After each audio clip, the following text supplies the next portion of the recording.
This is my Harbor Freight tent, and this is my 1992 single cab turbo diesel OBS short bed. And if you follow my channel, you know we're trying to build this truck into a show truck for under $5,000, guys. And today we're gonna see if we can get a show quality paint job in this Harbor Freight tent using tools only from Home Depot and Harbor Freight. And to test if this paint job is show quality, we're gonna go around asking random people in Pasadena, which is the Central of America, and seeing what the people think about the job.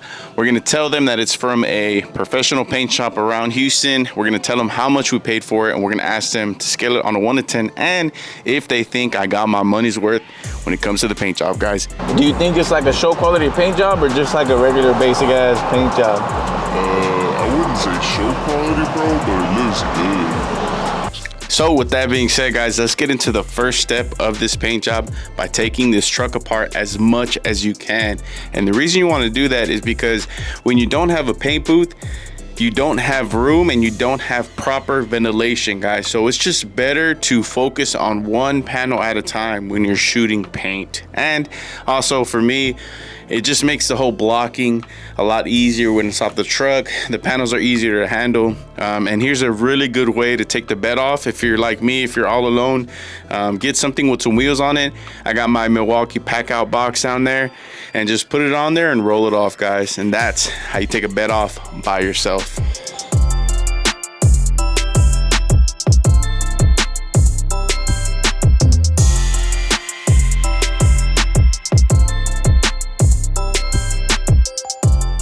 Now, after we take the truck apart as much as we can, we're gonna go ahead and wash it with some Dawn dish soap. You wanna get every nook and cranny, even the back parts, even the parts that you're not gonna paint.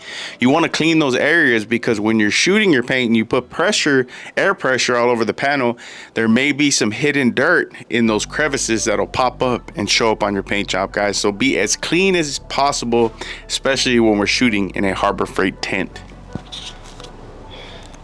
After we've cleaned the panels, we're gonna go ahead and get into the meat and potatoes of this video, guys.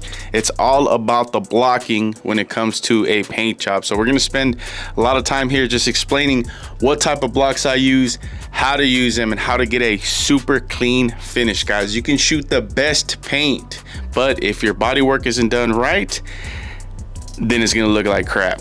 And if this is your first paint job, I recommend getting the Durablock set here. You can see it's $80.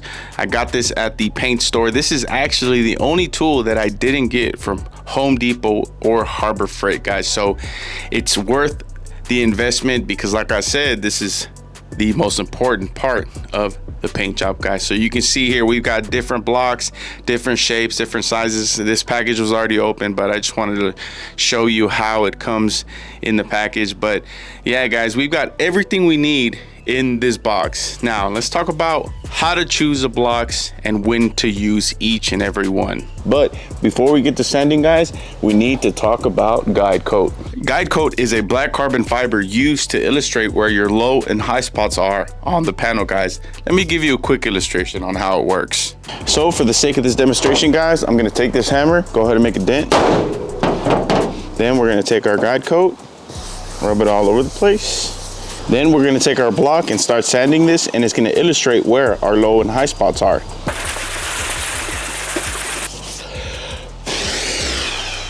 So as you can see, guys, we got 2 dents because the hammer actually slipped when I hit it, but that's a perfect representation of how guide coat works. So here we have a low spot, that's where all the guide coat's at, and the surrounding edges are the high spots. Now, if you rush your body work and your low spots are really low like these two are, you're gonna have to go back and redo all the body work, guys. That's why it's really important that you take your time when you're doing your Bondo work. It's gonna save you a ton of time and money. All right, guys, so now that y'all know how control powder or guide coat works, now we can get started on our panel. So we're gonna go ahead and glove up. We're gonna get our protection on, guys. And then we're gonna take the guide coat, smear it all over the fender. We're using 320 grit sandpaper. So now that we got the blocks all ready, let's talk a little bit about the blocks, guys. So you can see we've got different shapes and sizes here, and they're not only different shapes and sizes, guys, but another important factor when it comes to choosing a block is the amount of pressure it takes to bend the block. You see that? That one's really easy to bend, and this one, not so much. So how do we decide what to use, guys? Well, in this situation, we're gonna use all of them. Let me explain why. The big block is long and it's really hard to bend, guys. So you want to use this for a really flat surface like this area right here. You want to choose the longest block that takes the least amount of pressure for the entire bottom to make contact with the panel, guys. So that's why I wouldn't use this really rigid panel on something like this. You see that? It's not touching over here, right? This is an extreme example, but I think it really illustrates what I'm trying to tell y'all. A good block for this situation would be to use this one, because as you can see here, I put pressure on this side, I can bend it, and it fits that panel perfect. So that's why we're using the big, long, flat block for this area. We're using the skinny, bendable block for these areas right here. There's a big bow in this panel.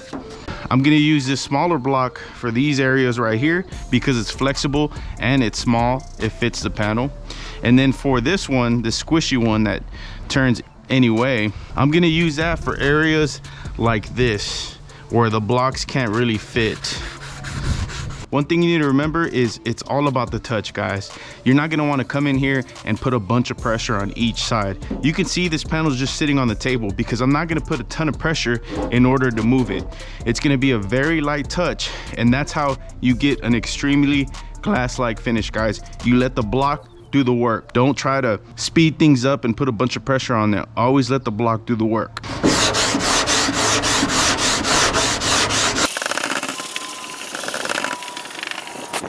All right, so after the first couple sands, guys, you can see we've got some high spots right here, but it's nothing too crazy, right? I can continue sanding this and all that's gonna disappear. This is what you're looking for, guys. You can see there's no more guide coat in that area, so this is completely flat and ready for the next step. But we're gonna go ahead and finish this panel off.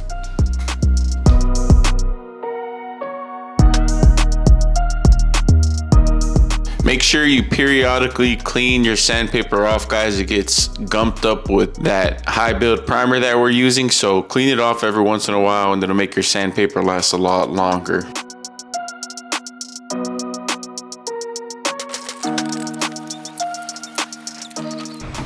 Always check your work.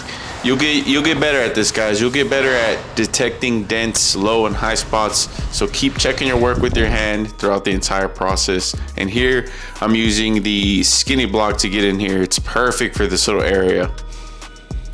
So just continue to block the entire thing, guys. And if you want to know how I got the truck to this point, make sure y'all check out part 1 of this series where we primed out this truck, guys.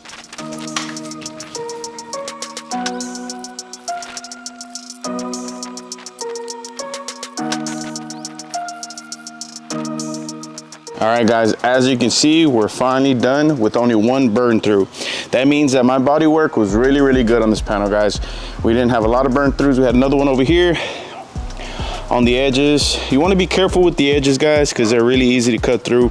But overall, it came out great, guys. So now that we're done blocking the surface, we need to prep the surface for paint. So blocking is used to literally recreate that surface, right? We're flattening it out using these special blocks, but now we need to prep it by using a finer sandpaper because 320 grit sandpaper is way too coarse for paint to stick to. So if you use a coarse sandpaper, you're gonna see those sand scratches in the final product. So you wanna make sure that you use a fine enough sandpaper before you shoot your paint. So that's why we're gonna come in with a DA sander, guys, and this is very important. Always use a soft pad once you're done blocking, guys, because we've already blocked the surface, so we don't need this flat surface anymore. We need something that will contour those curves and not ruin all the body work that you just did. So we're gonna use a soft pad with a 400 grit sandpaper because that's what our technical data sheet shows for our sealer that we're using next. And if you want to know more about technical data sheets, make sure you go to my last video where we primed out the turbo OBS. So you're going to want to apply your guide coat one more time and sand this entire panel with the 400 grit, and make sure again guys you have that soft pad in between the sander. Now we're gonna go ahead and wash it one more time with Dawn dish soap, guys, and make sure that we've got all the dust off the panel, let it dry really good, and then we're gonna hang it up in the paint booth. And if you wanna know how I built and set up my paint booth, make sure you check out my last video, guys.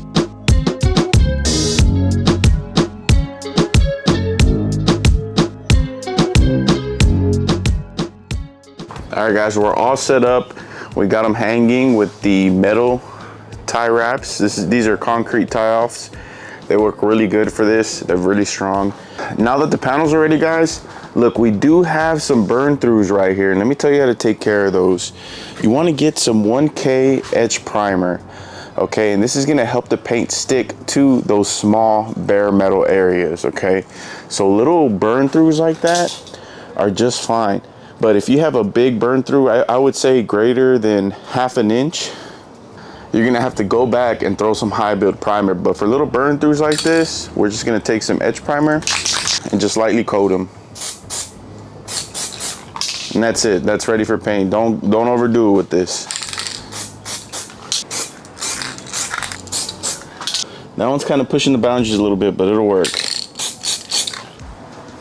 All right guys, this is the setup. We're almost ready for paint. But first we need to do a final wipe down. We're gonna be using Sprayway glass cleaner first because this takes off all the grease that your fingers might have left when you touch the panel. And then we're gonna use our chemical-based cleaner to take everything else off.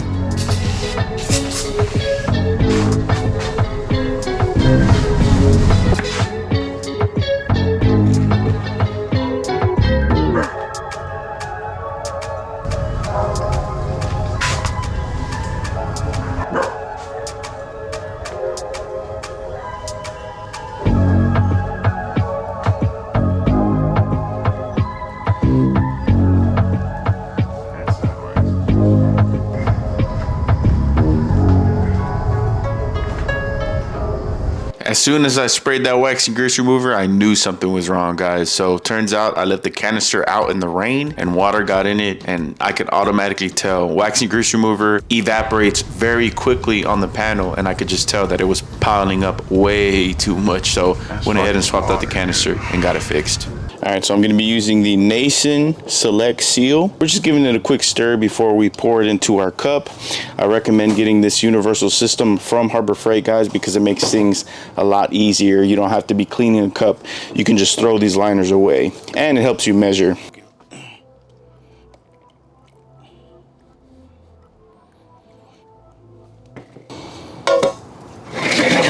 All right, before I add the hardener, let me show you some things that I do to my compressor real quick. So this is my compressor, guys. What you want to do is empty your water before you start shooting. So let's do that. Look at all that water.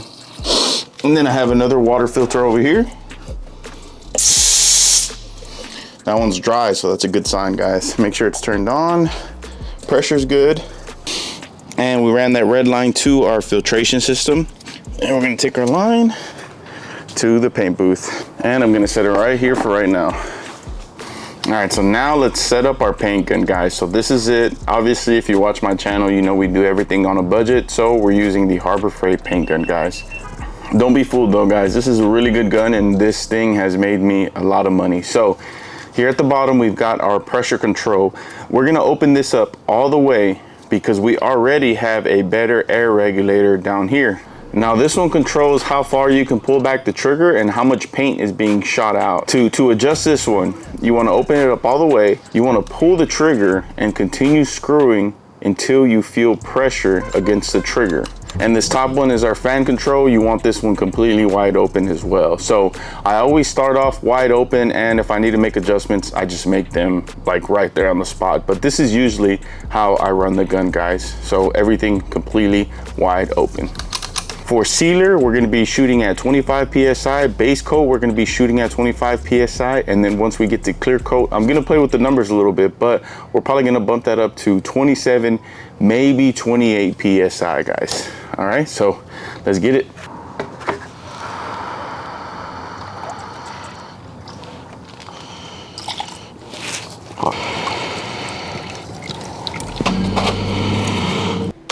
When shooting sealer, like I said, we're just trying to get coverage on this panel. So we're gonna do 2 medium coats of sealer. And as you can see, I'm doing a 50% overlap over the entire panel, guys. Try to be a robot and follow the curves of the truck, and that'll help you out tremendously.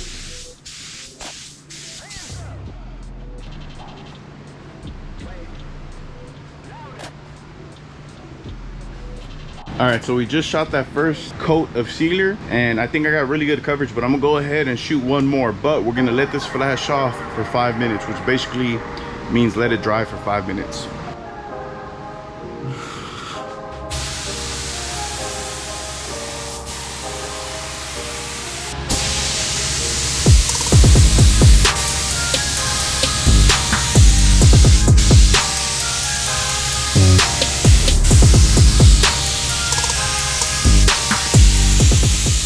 And this is what you're looking for, guys. A nice matte finish, not a single sand scratch in sight. This thing is looking hella good. So this is what you're looking for, guys. This is exactly what you want. So we're gonna let this flash off for about 15 minutes, and let's get to base coat.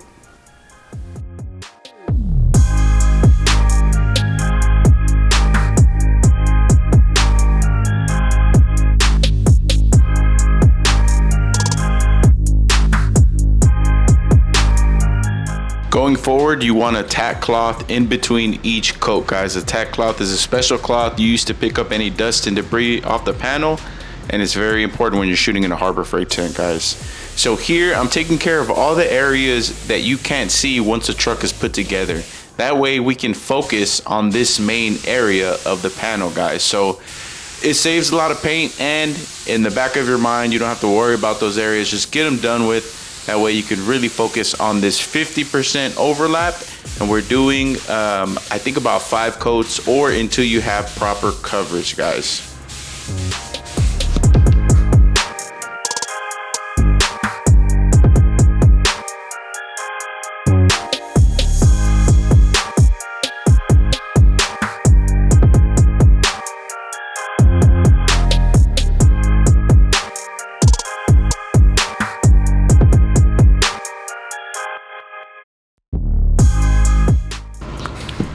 And just look at all those metallics that I talked about earlier in the video, guys. I'm glad we got the sealer on there. That way these metallics don't fall into those sand scratches.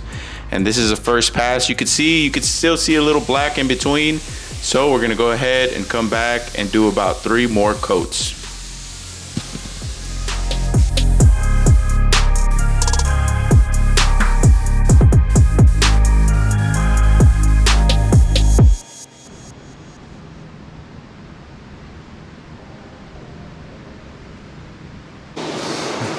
All right, guys, so we laid out 3 layers of base coat, and we've got good coverage so far. And one thing that you want to do, especially when you're shooting something with metallic in it, this paint has a ton of metallic in it, so we're using a sunlight to see if we have proper coverage. It works really, really good. I got this one from Harbor Freight, 35 bucks. All right, so we got one more coat of paint, guys. And when we do this last coat of paint, we're also gonna do a drop coat. So a drop coat is really important when you're shooting something with a lot of metallic in it, because it helps those metallics lay down flat. That way you don't have tiger stripes in your paint job. And basically the way it works is that we shoot the last coat of paint, and then right after we shoot the last coat of paint, we don't let it dry. We get right back to it and shoot another coat, but a little bit farther than what we did it before. So what we're gonna do is we're gonna shoot a coat of paint normal about this far apart, and then when we do our drop coat, we're gonna push it back about this far apart. And that's gonna help those metallics lay out flat, guys. So let's get to it.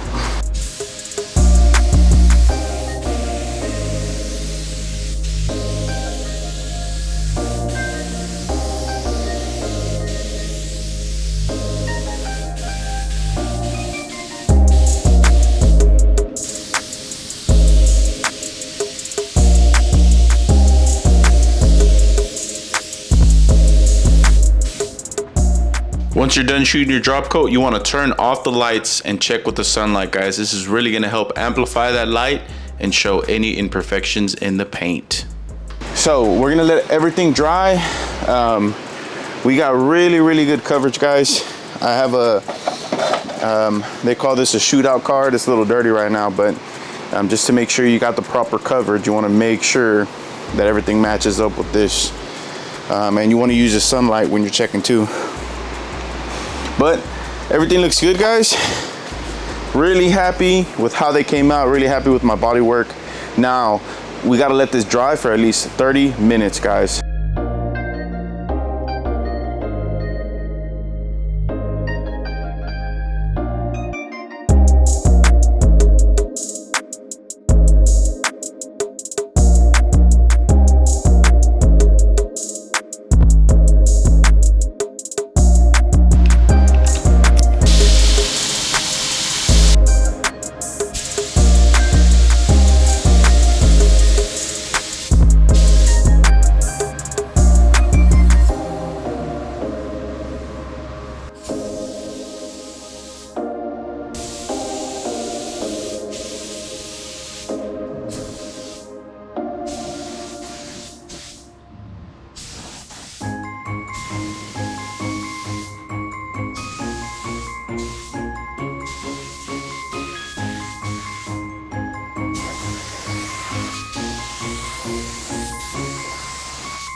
All right, guys, so I just shot the last coat of clear. I did 3 coats of clear on this thing. It looks great. I'm not gonna show y'all to the end, but go ahead, let it dry overnight. And if you watch my videos, guys, you know I like to focus on one panel. I teach you my strategy on one panel, and then I just repeat the process on the rest of the truck, guys. So let's go ahead and finish this truck. Let's get it back together because this paint is looking super clean, guys. So let's get to it.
Well guys, there you have it. The truck came out super clean. Now I still got to put the hood on there, color match the bumpers and the grill, but I'm going to show you how I do that on the next video. It's a different process to paint though, so I just wanted to make a separate video to show y'all how it's done. But let's talk about the paint, man. It came out super clean.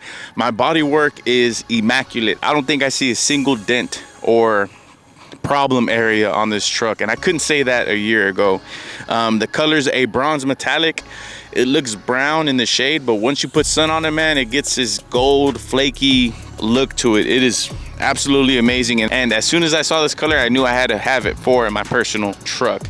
And the cool thing about this, guys, is we're only $875 into this budget, guys. We've already done exhaust, we've already done the underbed notch, we've painted the frame, and we got this far in the paint job, and we're only $875 in, guys. So that's great. We're on target. I'm thinking I'm gonna spend maybe another $200 on paint, guys, but we're definitely under that $5,000 mark. And to be honest, most of that money is gonna be used for the rims.